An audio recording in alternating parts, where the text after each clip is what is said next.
जय श्री राधे। हमारे ब्रज 84 कोस में अनेकानेक दिव्य महापुरुष हुए, जिनके बारे में हम आज तक जान नहीं पा रहे, या यह कह सकते हैं कि हमें यह भी नहीं पता चल पाता कि हम उनके बारे में कहाँ से जानें। तो मित्रों, मैं आज आपको एक पुस्तक आती है ब्रज के भक्त, और ब्रज के भक्त पुस्तक में से ही मैं आपको लगातार ब्रज में जो महापुरुष हुए और उनकी जो दिव्य लीलाएं श्री ठाकुर जी के साथ हुई, उनके बारे में बताने जा रहा हूँ। उन्हीं में से एक भक्त हुए श्री नित्यानंद दास बाबा जी, जो कि गोवर्धन में विराजते थे। श्री नित्यानंद दास बाबा जी के गुरु की आयु उस समय 100 वर्ष से भी अधिक हो चुकी थी। उन्हें कुछ दिखता नहीं था। नित्यानंद दास उनके ठाकुर की सेवा करते थे, रसोई बनाकर भोग लगाते थे और गुरुदेव को भोजन कराते थे। गुरुदेव की अन्यान्य सेवा उनकी 2 शिष्याएं करती थीं। इसलिए नित्यानंद दास को समय मिल जाता था। वे गुरुदेव के आश्रम में रहते हुए श्री श्री राधा रमण के सेवायत श्री मधुसूदन गोस्वामी पाद के निकट जाकर हरि नामामृत, व्याकरण और श्रीमद् भागवत आदि ग्रंथों का अध्ययन करते थे।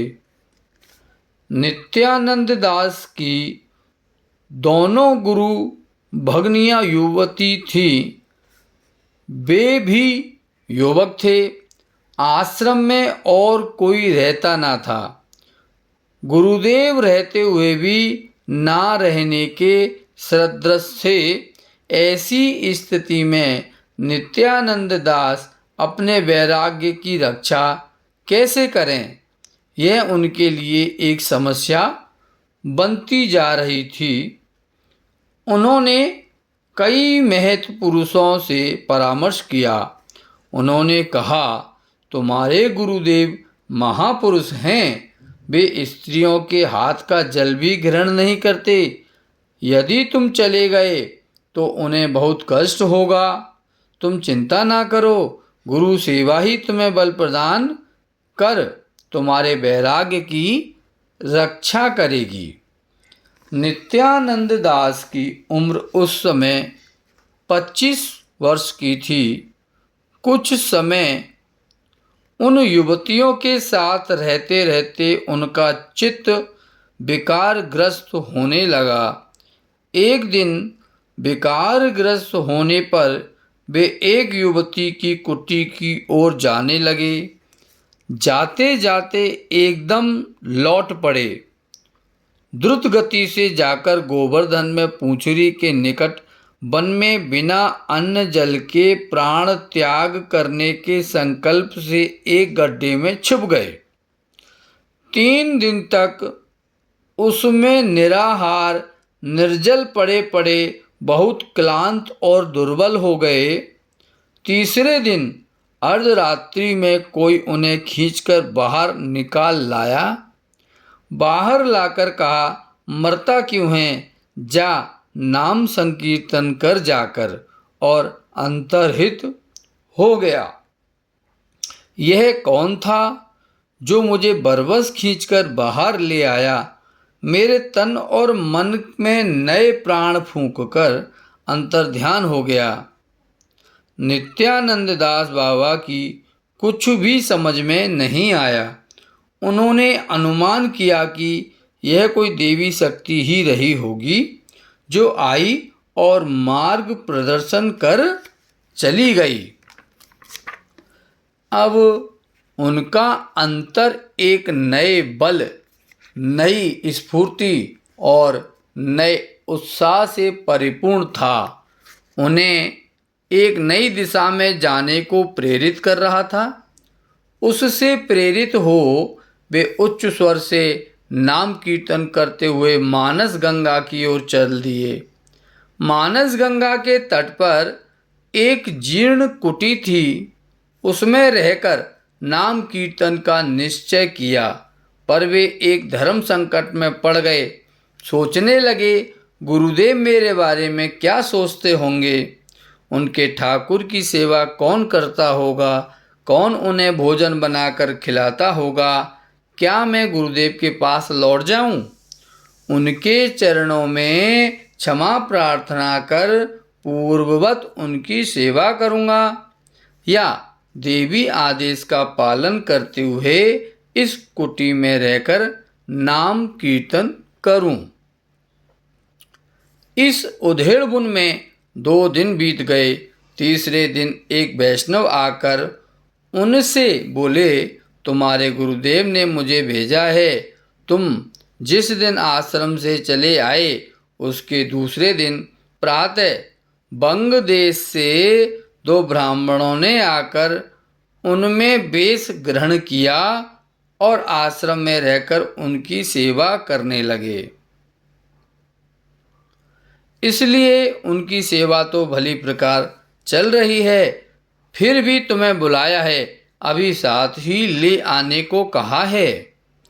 नित्यानंद दास विस्मित हो सोचने लगे, मैं जब से यहाँ आया हूँ इस जीर्ण कुटी के भीतर बैठकर नाम कीर्तन कर रहा हूँ।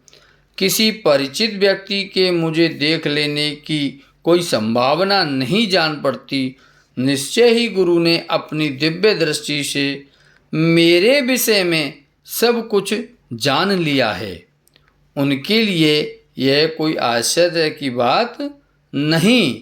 आश्चर्य इस बात का है कि मेरे आश्रम से चले आने पर दूसरे ही दिन प्रातः 2 वैष्णवों ने मेरा सेवा भार संभालकर मुझे स्वतंत्र कर दिया। मैं गुरुदेव की तरफ से निश्चिंत रहकर यहाँ भजन कर सकता हूँ। यह भी क्या उस दिव्य शक्ति की ही योजना और प्रेरणा से हुआ है? यदि ऐसा है तो गुरुदेव ने मुझे बुलाया क्यों है? क्या उन नए शिष्यों की सेवा से वे संतुष्ट नहीं हैं? क्या मेरे यहाँ रहकर स्वतंत्र रूप से भजन करने के लिए गुरुदेव की अनुमति नहीं है? जो भी हो, उनकी आज्ञा सर्वोपरि है। वे जैसी आज्ञा करेंगे वैसा ही करना होगा। वे उसी समय उस वैष्णव के साथ गुरुदेव के आश्रम को चल दिए। गुरुदेव ने उसी दिन एक महोत्सव किया। भजनानंदी वृद्ध वैष्णवों को उसमें आमंत्रित किया। उत्सव के अंत में वैष्णवों को बिठाकर नित्यानंद दास से प्रत्येक के चरणों में दंडवत करने को कहा। प्रत्येक का हाथ नित्यानंद दास के सिर पर रखकर कहा, आप इसे आशीर्वाद करें, जिससे यह एकांत भजन कर श्रीमन महाप्रभु के चरणारविंद लाभ कर सकें। इसके पश्चात नित्यानंद दास से कहा, जाओ तुम गिरिराज की तलहटी में जाकर एकांत भाव से भजन करो। नित्यानंद दास बादशाह कल्पतरु श्री गुरुदेव के चरणों में प्रणाम कर मन ही मन उनके प्रति आभार प्रकट करते हुए अश्रु पुलक सहित उच्च स्वर से नाम कीर्तन करते हुए उसी दिन मानस गंगा लौट आए और उसी जीर्ण कुटी में रहकर निरंतर नाम कीर्तन करने लगे। नाम रूपी भगवान की शरण लेने से उनका मनोविकार दूर हो गया। जीव जब तक अपनी शक्ति से माया से जूझता रहता है, उसका सारा प्रयत्न विफल होता है। होगा ही, क्योंकि माया भी तो भगवान की ही शक्ति है। जब वह भगवान की शरण लेता है तो सहज ही उससे छुटकारा पा लेता है। मावेव ये प्रपघन्ते माया में तान तरंती ते। नाम की कृपा से माया से मुक्ति तो मिलती ही है। भगवान की चिन्मय लीलाओं में प्रवेशाधिकार भी प्राप्त होता है।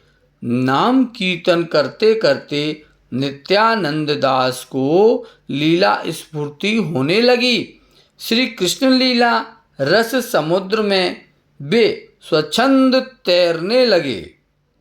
एक दिन प्रातःकाल जब वे लीला रस में डूबे हुए थे, तब एक बाबा जी ने आकर कहा, तुम्हारे गुरुदेव आज मध्य रात्रि में अप्रकट होंगे, तुम्हें देखने को बुलाया है।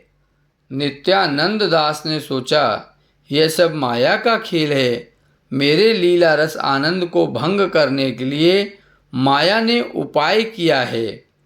उस रसानुभूति के लोभ में पड़कर उन्होंने गुरुदेव की आज्ञा की अवहेलना की। उसी दिन मध्य रात्रि में हठात उनकी लीला स्फूर्ति बंद हो गई। नाम कीर्तन भी बंद हो गया। हृदय में अंधकार छा गया। वे व्याकुल हो गुरुदेव के आश्रम की ओर चल दिए। जाकर देखा कि गुरुदेव सचमुच अप्रकट हो गए हैं। दारुण दुख और पश्चाताप की अग्नि से उनका हृदय झुलसने लगा। लीला स्फूर्ति स्वप्नवत हो गई। विक्षिप्त व्यक्ति की तरह वे नाना स्थानों में भटकते रहे। तत्कालीन वृद्ध महात्माओं से उपाय पूछा तो उन्होंने एक मत होकर कहा, गुरु चरणों में अपराध के कारण ही तुम्हारी यह दशा हुई है। शिष्य भजन साधन में चाहे कितना उन्नत हो जाए, गुरु की अवज्ञा करने से, उनके चरणों का आश्रय छोड़ देने से उसकी यही दशा होती है। गुरु चरण ही तो हैं भगवत कृपा के द्वार। श्री कृष्ण गुरु के माध्यम से ही कृपा करते हैं, स्वतंत्र रूप से नहीं। जो गुरु चरणों का आश्रय लेकर भजन करते हैं, उनका कृष्ण कभी त्याग नहीं करते। आश्रय लैया भजे तारे कृष्ण नाही तजे, आर सब मरे अकारण। तुम किसी निर्जन स्थान में बैठकर गुरु की आराधना करो। गुरु के लिए आसन बिछाकर उसमें उनके अधिष्ठान की चिंता करो। उनकी दंडवत परिक्रमा करते हुए मन ही मन उनसे प्रार्थना करो। साथ में नाम कीर्तन करो। गुरुदेव अवश्य भगवत कृपा का द्वार तुम्हारे लिए फिर खोल देंगे। नित्यानंद दास जी ने 1 वर्ष तक ऐसा ही किया। जिस दिन 1 वर्ष पूर्ण हुआ, उन्हें आसन पर गुरुदेव आविर्भाव की स्फूर्ति हुई। उन्होंने उनके चरणों में मस्तक रख दिया। गुरुदेव के नेत्रों से अश्रु विसर्जन होने लगा। उन्होंने कहा, बस उस समय तो तुम आए नहीं, अब मैं क्या करूं?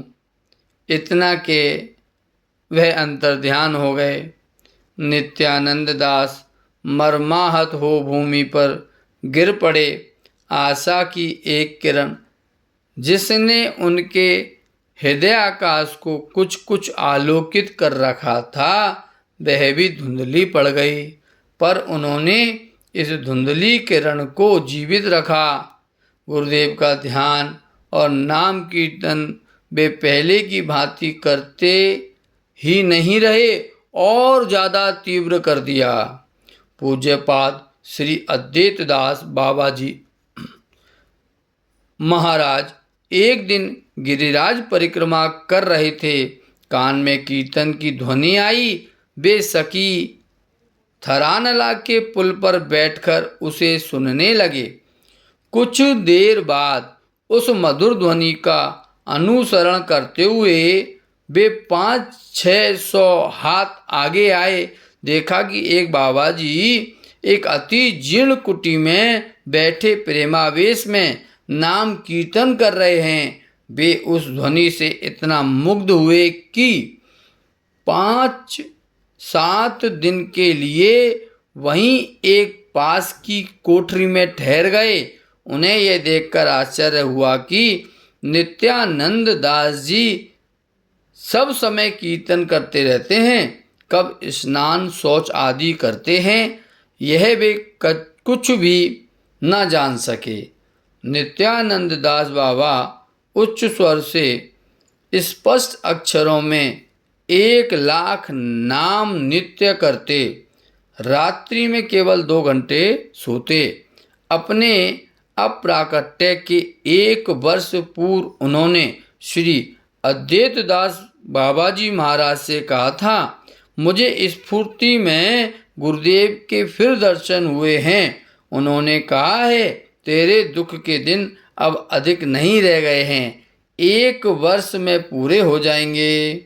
उसी वर्ष कार्तिक मास की नियम सेवा के पूर्व वे श्री अद्वैत दास बाबा के पास गए।